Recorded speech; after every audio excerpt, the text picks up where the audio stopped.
향락적이고 퇴폐적인 폭발적인 발전이 일어나게 됩니다. 오늘은 일본의 역사에 대해서 알아볼 겁니다.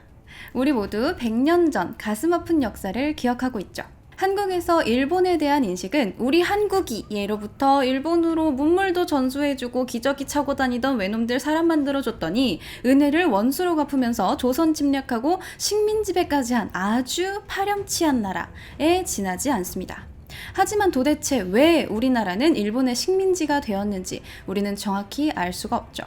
임진왜란 이후 우리 교과서에서 자취를 감추는 일본은 조선 후기에 다시 등장하게 되는데 그 사이 일본에서는 무슨 일이 일어났고 어떻게 우리를 앞서갔는가. 두 번 다시 가슴 아픈 역사가 반복되지 않도록 이번 기획 우리나라는 왜 일본의 식민지가 되었을까에서 3부에 걸쳐 낱낱이 파헤쳐 보도록 하겠습니다. 자, 그럼 1부 일본 국력의 축적 에도 시대 시작합니다. 에도 시대란 도쿠가와 이에야스가 막부를 개창한 1603년부터 메이지 유신으로 천황에게 권력이 이양된 1867년까지 260여 년의 기간에 해당됩니다. 에도는 지금의 도쿄인데 당시 일본을 통치하던 도쿠가와 막부가 에도에 위치해 있었기 때문에 에도 시대라고 부릅니다. 에도 막부가 일본 역사에서 대전환을 이루었고 오늘날 일본을 만든 곳이라고 해도 과언이 아닌 만큼 일본 역사에서 에도 시대가 차지하는 비중은 절대적입니다. 자, 그럼 일단 막부란 무엇일까요? 막부는 장군의 진영이라는 뜻인데 처음에는 군사본부 정도의 뜻으로 사용되다가 천황이 실권을 잃고 군인들이 정치 권력을 갖게 되면서 정부라는 의미로 통용되게 됩니다. 막부의 우두머리를 쇼군이라고 부르는데 쇼군에게 영지를 하사받은 사람들을 다이묘, 그리고 그 다이묘가 지배하는 영역과 지배기구를 번이라고 부릅니다. 중앙 막부의 쇼군과 지방 번주인 다이묘, 이 막부와 번이 합쳐진 일본의 통치 체계를 막번 체제라고 부릅니다. 이 막번 체제는 조금 있다가 다시 나오니까 기억해 주시고요. 일본 역사에는 3개의 막부가 존재했는데 가장 첫 막부인 1192년 가마쿠라 막부, 1338년 쇼군 옹립을 둘러싸고 갈등과 전쟁으로 탄생한 무로마치 막부, 그리고 도쿠가와 막부입니다. 무로마치 막부 말기에 쇼군 옹립을 둘러싸고 갈등이 벌어졌고 권력의 공백을 틈타 전국에서 다이묘들이 각자 세력을 구축한 혼란기를 전국시대, 즉 센코쿠 시대라고 부르는데 우리 모두 한 번쯤은 들어봤을 법한 인물인 오다 노부나가, 도요토미 히데요시, 도쿠가와 이에야스 등의 인물들이 등장하며 이 전국시대는 애니메이션, 이누야샤를 포함해 수많은 게임과 드라마의 배경이 됩니다. 이 강한 자만이 살아남는 혼란한 정글의 전국시대를 마감하고 마침내 일본 열도의 주인이 된 도쿠가와 이에야스와 그의 막부가 에도의 자리를 잡게 되면서 일본 역사상 최고의 전성기 에도 시대가 막을 열게 됩니다. 자, 그럼 에도 시대가 어떻게 일본을 바꾸어 놓았는지 본격적으로 알아보겠습니다. 에도, 그러니까 지금의 도쿄는 오늘날에도 세계 최대 도시 경제권 중 하나이며 18세기에는 인구 100만 명의 세계 최대 도시였습니다. 당시 세계에서 가장 큰 도시였던 베이징, 파리, 런던 등의 인구가 50에서 60만 명 정도였으니까 에도는 정말 말 그대로 세계 최대 도시였던 겁니다. 하지만 이 도쿄도 도쿠가와 이에야스가 옮겨가기 전에는 무성한 갈대밭 위에 폐성이나 다름없는 작은 성 하나만 떨렁있던 그야말로 깡촌이었습니다. 도요토미 히데요시는 에도가 속한 관동 지방을 근거로 하던 호조 가문을 정복하고선 도쿠가와 이에야스의 원래 영지를 몰수하고 대신 호조 가문의 영지인 관동 8주를 주었습니다. 이는 커져가는 도쿠가와 가문의 세력을 견제하고자 히데요시가 유배를 보낸 것이나 다름없었는데요. 이에야스는 기겁하던 가신들에게 에도를 오사카처럼 만들겠다라고 큰 소리를 치게 됩니다. 하지만 일단 큰 소리는 쳐놨는데 에도는 남북으로 어지럽게 흐르는 강줄기들이 비만 오면 범람했고 연약한 집안은 침식되기 일쑤였습니다. 특히 지진과 천재지변이 잦은 일본에서 이것은 아주 치명적인 문제였죠. 게다가 해안은 뻘밭이 길게 늘어져 있어 배들이 정박하기 어렵고 바다와 인접해 있지만 항구로서 이점을 살리기도 힘들었고 당장 살 곳 또한 마땅치 않았습니다. 이렇게 총체적 난국에 빠진 에도에서도 가장 큰 문제는 바로 마실 물이 부족하다는 거였습니다. 일부 지역을 제외하고는 우물만 팠다 하면 소금물이 올라왔기 때문에 이에야스는 수킬로미터 떨어진 지역에서 에도로 물을 끌어오는 수도를 뚫었습니다. 이것이 일본 최초의 수도로 일컬어지는 고이시카와 상수입니다. 에도인들은 위에서 내려오는 생활용수를 상수, 쓰고 난 물을 흘려내려보내는 것을 하수라고 불렀는데 이것이 현대 상하수도의 어원이 됩니다. 이렇게 이에야스는 이주민의 생활기반 확보에 방점을 두고 성의 보수공사보다는 상업지역의 토목공사와 거주지를 최우선으로 개척했습니다. 이렇게 이에야스가 시골의 깡촌 에도에 입성한 지 10년이 지났을 때 일본 역사 일대 전환점이 찾아옵니다. 바로 1598년 도요토미 히데요시가 사망하자 그의 후계 문제로 일본 열도가 동군과 서군으로 나뉘어 전쟁에 돌입하게 됐는데 임진왜란 때 참전하지 않아 세력을 온전히 보존한 도쿠가와 이에야스는 1603년 일본 역사상 가장 크고 중요한 전투, 천하를 건 전투라고 불린 세키가하라 전투에서 승리해 마침내 최고 실권자인 쇼군의 자리에 오르게 됩니다.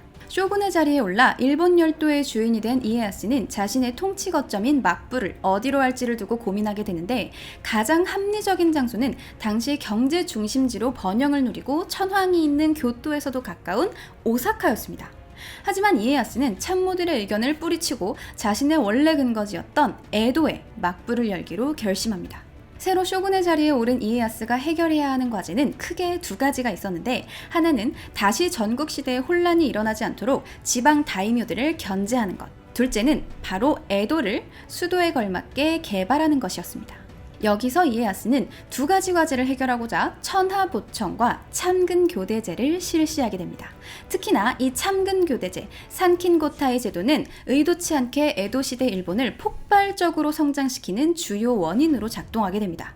이 이야기는 잠시 뒤에 계속하고요. 우선 이에야스는 쇼군의 자리에 오른 후 바로 천하보청을 발령합니다. 그런데 이 천하보청이 뭐냐?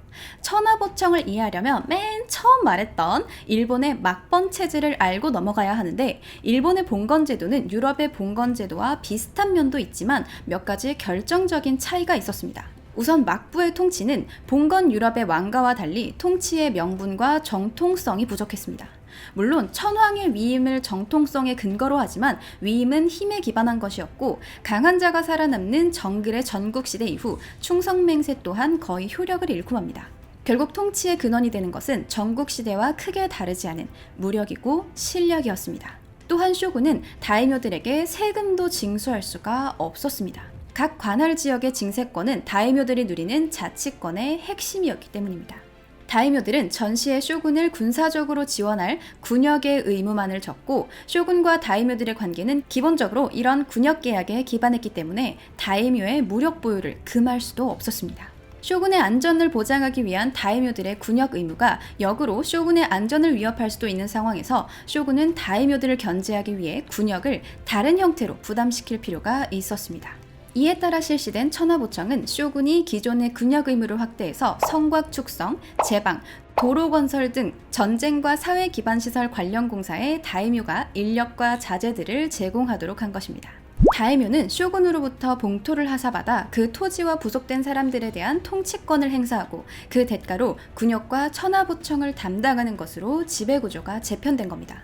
또한 이러한 의무를 위반할 시 쇼군은 다이묘의 지위를 박탈할 수 있는 권위를 확보함으로써 일본 전역을 간접적으로 통치하게 되는데 이런 지방분권적 요소와 중앙집권적 요소가 혼재하는 일본 특유의 이중구조 통치체제를 막번체제라고 합니다. 이렇게 천하보청의 발령으로 엄청난 규모의 인프라 건설 사업이 70년 동안이나 에도에 집중되었고 같은 시기 어떤 유럽 도시도 이런 규모의 인프라를 갖추지 못했습니다. 1603년 에도에 있었던 스페인 출신의 로드리고라는 사람은 당시 개발 초기의 에도를 묘사하는 글에서 에도는 큰 도시이다. 시장은 활기차고 물자가 풍부하였다. 내가 스페인 왕의 신하가 아니었다면 이곳에 눌러 앉았을지도 모른다 라고 적고 있습니다. 자, 그리고 아까 전 에도 시대 일본을 폭발적으로 성장시켰다고 말했던 참근교대제, 산킨고타이는 이에야스가 실시한 일종의 인질제도에서 시작하는데요. 여기서 참근은 에도에 상경하여 머무는 것, 교대는 영지로 복귀하는 것을 의미합니다. 기구한 유년 시절을 보낸 이에야스는 어렸을 때부터 강성한 다이묘 가문을 전전하며 인질 생활을 했었는데, 이때의 경험을 토대로 전국 다이묘를 불러 모아 일정 기간 동안 에도에 머물게 하는 인질 정책을 실시합니다. 그리고 이 인질 정책은 에도 막부 3대 쇼군인 도쿠가와 이에미즈 시기에 참근교대제로 최종적으로 제도화됩니다. 원칙적으로는 1년을 에도에서 지내고 다음 해에 고향으로 내려가는 것인데, 이게 말이 교대지 당시 교통 상황을 생각하면 1년마다 수백 킬로미터를 넘게 왔다 갔다 해야 했고, 규슈 섬의 사스마버는 육로와 해로를 합쳐 장장 1644킬로미터를 73일에 걸쳐 오가야 했으니 절대 쉬운 일이 아니었습니다. 그렇다면 에도 막부의 거대한 인질극인 참근교대제가 어떻게 일본을 바꿔놓게 된 걸까요? 먼저 엄청난 경제적 파급 효과를 꼽을 수 있습니다. 참근교대에는 적게는 100명에서 많게는 500명 이상의 대규모 수행단이 이동하는데, 이때 소요되는 비용은 전적으로 독자적인 징세권을 가지고 있는 다이묘가 부담해야 했습니다. 만약 예정된 날짜보다 하루라도 늦게 도착하면 막부의 질책과 막대한 비용 손실이 발생하기 때문에 각 번은 사전에 선발대를 파견하며, 도로 사정이 열악하면 스스로 비용을 부담하여 도로를 개보수해야 했습니다. 또한 참근교대 행렬은 곧 전국에 보여지는 다이묘의 체면과 마찬가지였기 때문에 다이묘들은 행렬에 더욱 신경을 써야 했습니다. 당시 다이묘가 이동할 때 드는 경비를 현재 화폐 가치로 환산한다면 하루 평균 3에서 4억엔, 우리 돈 30억에서 40억이 훨씬 넘는 경비가 이동에만 소요됐습니다. 그뿐만이 아닙니다. 에도 체제비, 쇼군에게 바치는 헌상금, 고위 관료들을 위한 선물에만 수십억이 추가로 들었습니다. 이 비용은 평균적인 다이묘 세수의 절반이 넘어서는 막대한 액수였는데, 이러한 다이묘가 전국에 270여 가문이 있었으니 지금 돈으로는 매년 수조 원이 길바닥에 뿌려지는 셈이었습니다. 그렇지만 길바닥에 돈을 펑펑 뿌린다는 것은 누군가가 그 돈을 번다는 이야기겠죠. 전국의 상인들이 참근교대제의 덕을 보게 되었고, 그 중에서도 특히 에도와 오사카 등 대도시의 상공인과 노동자들이 큰 이득을 취하게 됩니다. 특히 참근교대로 인해 육상교통로가 대대적으로 정비됐는데, 도로의 1, 2, 그러니까 400m마다 이정표가 세워지고 하천도 쉽게 건널 수 있도록 나루터와 배가 설치되게 됩니다. 또한 10km마다 숙박을 위한 여관 등의 시설을 갖춘 역참도시가 생겨나 물자 수송을 위한 물류업 등 각종 주변 산업이 폭발적으로 성장하게 됩니다. 이때 다이묘들이 각 지방에서 걷어들인 세금이 다시 전국의 상인과 노동자들에게 순환되는 이 전례 없는 현상은 부유층의 소비 지출을 의무적으로 확대해 엄청난 낙수 효과를 낳게 되었고, 경제 활성화에 직접적이고 확실한 효과를 낳게 됩니다. 그리고 장거리 이동과 원거리 유통이 발달함에 따라 필연적으로 화폐 경제가 출현하게 됩니다. 전통적인 지역 경제 내에서는 화폐의 교환성이 크지 않았지만, 원거리로 이동할 때 기존에 사용되었던 쌀이나 곡식 등은 지불수단으로서 한계가 있었습니다. 또한 이전까지 중국의 화폐를 사용하던 관행이 사라지면서 에도 시대에는 4종류의 화폐를 직접 주조하여 사용하게 되는데, 이는 화산열도인 일본의 특성상 금, 은, 동과 같은 광석이 많이 산출되었기 때문입니다.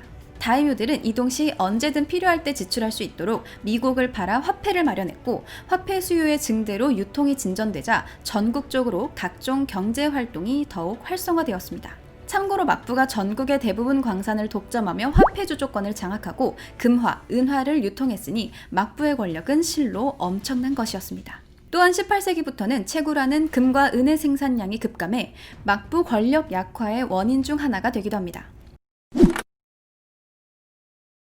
자, 이렇게 나라는 평화롭고 경제는 활성화되고 상인과 노동자들이 활발한 경제활동을 하면서 부를 축적하자 기존의 봉건적 신분제도가 크게 흔들리며 상공업자를 뜻하는 존인 계급이 부상하게 됩니다. 유럽에서는 부유한 상공업자들을 부르주아라고 했는데, 상공업이 발전하면서 부르주아 계층이 계속해서 성장하고 재력을 바탕으로 점점 권력을 쌓게 되면서 급기야 기존의 귀족 계급을 뒤집어 엎고 새로운 사회주역으로 등장하게 되는데, 그 결정적인 사건이 바로 1798년 프랑스 대혁명입니다. 그런데 이런 비슷한 일이 일본에서도 벌어지고 있었으니 무사계급의 물품을 대줄 목적으로 성 안에 들어와서 살기 시작한 존인들은 처음에는 두세 평 크기의 아주 작은 쪽방에서 한 식구가 살 정도로 궁색하게 그지없었지만 상업의 발전으로 재력을 축적하게 되면서 천대받던 상인 계급에서 막부까지 채무자로 만들어버리는 막강한 실력자로 부상하게 된 것입니다. 그리고 부르주아와 같이 존인 계급이 막부의 무사 계급을 뒤집고 사회 주도권을 쥐게 된 결정적인 계기가 바로 2부에서 다룰 1868년 메이지 유신입니다. 자, 다시 에도 시대와 존인으로 돌아와서 1603년 처음 에도 시대가 개막하고 100여 년이 지나면서 막번 체제가 안정되고 오랜 평화가 지속되자 일본은 더 이상 무사의 나라가 아닌 상인의 나라로 변합니다. 바로 겐로쿠 호황 시대가 막을 올리게 된 겁니다. 참근교대로 에도에 들어와 있었던 무사들은 직접 밥을 해먹지 않았고, 또한 집들이 다닥다닥 붙어있는 에도의 구조상 화재에 취약해 집안에서 취사를 제한했기 때문에 외식 문화도 발달하게 되는데, 이때 번듯한 음식점들, 포장마차들, 음식 행상들이 등장합니다. 당시 포장마차에서 인기 있었던 메뉴는 덴뿌라라고도 불리는 튀김, 장어꼬치, 우동, 소바, 단팥죽 등이었고, 그 중에서도 특히 당시 귀족들이나 먹던 후나즈시라는 발효 생선을 흉내내 식초를 뿌려 만든 스시가 엄청난 인기를 끌며 지금까지도 일식의 대명사로 자리 잡고 있습니다. 그리고 주먹밥, 벤또 등도 대부분 이때 탄생하게 됩니다. 특히 포목과 대금업의 거상 미쓰이 가문, 환전사업과 양조장, 해운업을 운영한 코노이케 가문, 구리재련과 광산 개발에 종사한 스미토모 가문은 이때부터 300년이 넘은 지금까지도 재벌로 손꼽히고 있습니다. 현대 일본의 3대 재벌은 미쓰비시, 미쓰이, 스미토모로 꼽히는데, 이 중 메이지 유신 이후에 출발한 미쓰비시를 제외한 미쓰이와 스미토모는 이때부터 사업을 시작했다고 하니 엄청나게 오래된 기업인 거죠. 참고로 미쓰이는 1673년 에도와 교토에 포목점을 연 것이 시초였는데, 당시로는 아주 파격적으로 정찰제와 현금 거래를 내세웠고, 현대의 옷가게처럼 모든 상품을 진열해서 팔았습니다. 또한 비가 오는 날에는 회사 이름이 새겨진 우산을 빌려주는 등 현대와 비교해도 손색이 없는 마케팅을 펼쳤습니다. 믿기지 않겠지만 이 모든 게 340년 전에 있었던 일입니다. 일본 특유의 상술과 상업 정신은 이때부터 나오게 되는데, 막대한 부를 축적한 거상들은 국가 경제와 지역 경제에도 깊숙하게 관여하기 시작했고, 오사카의 거상이 분노하면 천하의 제후들이 움츠린다 라는 말까지 나오게 됩니다. 또한 돈은 많았지만 무사계급처럼 정치 참여나 사회적 지위를 인정받지 못하는 대부분의 존인 계층은 소비를 통해 억압된 욕구를 분출했는데, 무사계급같이 체면을 따질 필요도 없었던 존인층이 성장하면서 향락적이고 퇴폐적인 대중문화의 폭발적인 발전이 일어나게 됩니다. 또한 평화와 번영이 이어지자 사람들은 지식과 교양의 욕구가 높아졌고, 출판 문화가 붐을 이루게 됩니다. 자, 이 향락적이고 퇴폐적인 대중문화의 폭발적인 발전과 출판 문화의 붐이 만나서 뭐가 나오죠? 여러분들이 좋아할 만한 빨간 책이 나옵니다. 17세기 말 호색 일대남이라는 아주 제목만 들어도 무슨 내용일지 너무나 예측이 되는 이 책은 당시 엄청난 히트를 쳤고, 만화의 원류라고도 불리는 가벼운 대중오락서적 구사조시 역시 인기를 끌게 됩니다. 특히 겐로쿠 호황기에는 섹스 산업이 유독 발달하게 되는데, 일명 화류계로 알려진 유곽이 번창하고 남녀의 애정 행각을 보다 실감나게 표현하는 방법으로 가부키가 등장하게 됩니다. 또한 반고흐도 영감을 받았다고 알려진 우키요에라는 형식의 목판화가 유행을 하게 되는데, 이 또한 대량으로 찍어낼 수 있다 보니 우키요의 춘화가 일대 인기를 끌게 됩니다. 옛날이나 지금이나 사람 사는 건 다 똑같죠. 아무튼 이게 모두 경제 호황과 맞물려 부유해진 상인들의 수요로 만들어진 일대의 섹스 산업이자 문화 사업이었던 거죠. 또한 단일 신문으로는 세계 최고 발행 부수를 자랑하는 요미우리 신문사의 유래도 이때 나왔는데요. 17세기 초반부터 화재나 자연재해, 각종 스캔들을 낱장 또는 몇 장의 지면에 담아 거리에서 파는 일종의 소식지를 요미우리라고 불렀습니다. 현재 기록에 남아있는 가장 오래된 요미우리는 1615년, 아까 전 말했던 동군과 서군이 천하를 건 최후의 결전을 벌이는 대판 안부지 합전지도로 알려져 있습니다. 에도시대 중기에 이르면 사람들의 문해율이 높아지면서 요미우리는 서민들이 일상적으로 소비하는 필수품이 될 정도로 활발히 제작되고 판매되었습니다. 마지막으로 에도시대 하면 여행의 발전을 빼놓을 수가 없습니다. 참근교대제로 인해 전국의 교통망의 확충과 숙박업의 발전이 일어났다고 앞서 말씀드렸는데요. 그러자 서민들도 슬슬 장거리 여행이 하고 싶어집니다. 하지만 서민들은 무라라고 하는 자기가 태어난 마을을 떠날 수가 없었는데요. 사람들은 2세 신궁에 참배한다라는 빌미로 여행 허가증을 받아서 여행을 떠날 수 있게 되었고, 이를 사회적으로 묵인하는 분위기가 생겨났는데, 이때가 17세기 중엽입니다. 동서양을 막론하고 전통시대의 농민들은 자기가 태어난 고향을 대부분 벗어나지 못하고 살았기 때문에 당시의 여행이란 아주 특별한 일이었습니다. 당시 여행객들을 보면 지나가는 사람마다 음식도 나눠주고 집신도 공짜로 나눠주곤 했다는데요. 자기 고장 사람들이 아니면 평생 타 지역 사람들과 만날 일이 적었기 때문에 그들에게 또한 대단한 경험이기 때문이었겠죠. 이런 여행 열풍은 점점 더 커져서 1830년 한 해에만 486만 명이 여행길에 올랐다고 하니 일본인 6명 중 1명이 여행을 즐긴 셈입니다.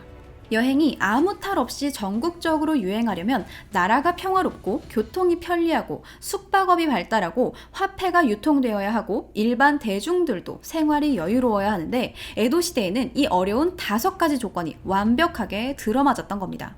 그리고 이건 세계사적으로도 유례가 없는 일이라고 할 수 있습니다. 이렇게 문화, 정치, 경제적으로 수많은 변화를 겪었던 에도 시대. 특히 17세기 후반인 1688년부터 겐로쿠 시대라는 최고의 호황기를 맞게 되고 100여 년 만에 인구도 2배 이상 증가하며 엄청난 전성기를 누리게 됩니다. 하지만 에도 시대 후기에 들어서면서 사회 변화를 역행하는 막부의 무모한 개혁 정책과 소빙하기, 화산 폭발 등으로 인한 텐메이 대기근, 덴포 대기근 등 몇 차례의 기근을 겪으면서 일본의 성장은 정체기에 들어서게 됩니다. 그러나 에도 시대, 특히 겐로쿠 호황 시대 때 축적된 국력은 이후 근대화의 든든한 밑바탕이 됩니다. 그러던 1853년 어느 날, 에도만 어귀에 검은 배 4척이 나타나게 되는데, 자, 그럼 2부 일본의 근대화 메이지 유신으로 다시 찾아오겠습니다. 오늘 컨텐츠 여기까지.